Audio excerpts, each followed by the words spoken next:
So, somebody needs to hear this. So, I'm going to say it. We need to do a matrix check in.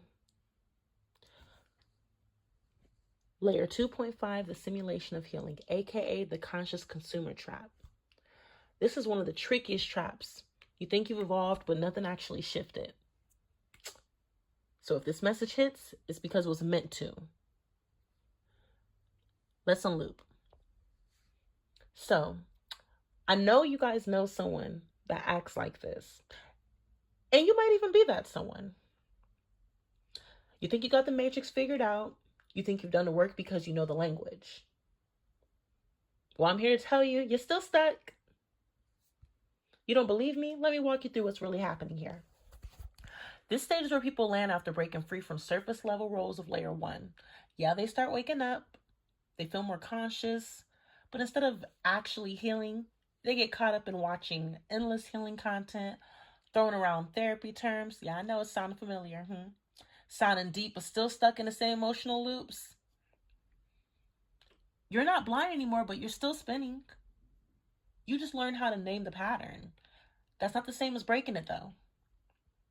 Still not sure if it's you or if it's one of the people that you knew? Well, here's how to spot the illusion. You talk like a therapist, but still move like someone trying to win the same old argument.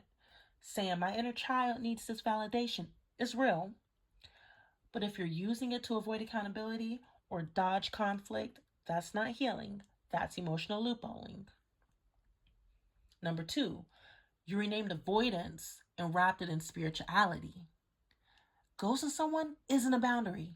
Don't get me wrong, some situations don't require a long explanation, let alone an explanation at all.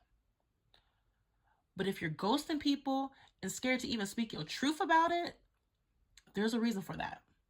Withdrawing emotionally is in alignment. You're not protecting your energy. You're avoiding intimacy and calling it growth. Number 3, you've done shadow work for months, maybe even years, but your patterns haven't shifted. You journal, you reflect, you analyze, you might even binge all the right content.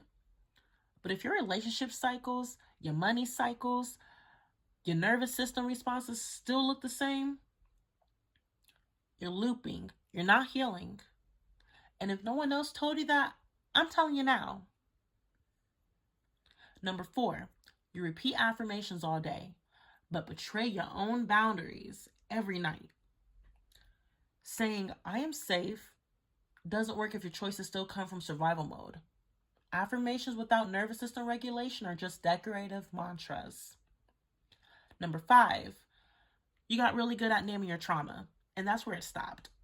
Being self-aware is beautiful, but if that becomes your whole identity, you've mistaken vocabulary for transformation. Number 6, you started teaching what you haven't fully lived. Sharing how to heal content is fine. But if it's coming from performance instead of embodiment, you're not leading, you're cosplaying your future self instead of becoming them. Now let's talk about how this feels, because sometimes naming the loop isn't enough. Sometimes you need to feel the loop to recognize it, and your body always remembers. So let me tell you how the energetic field of 2.5 feels. There's a lot of talking, but not a lot of change. Everything has a label, but nothing's been processed. It feels high vibe, but it's fueled by avoidance. It looks conscious, but it's driven by fear dressed up as wisdom. If any of this hits uncomfortably close, that's not a bad thing. That's the moment where things can finally shift. You're not being caught out, you're being caught in. I hope this decoding helped you. It just needs to sink in, that's all. You'll start seeing the changes overnight. Probably within the next second. Have a great day, y'all.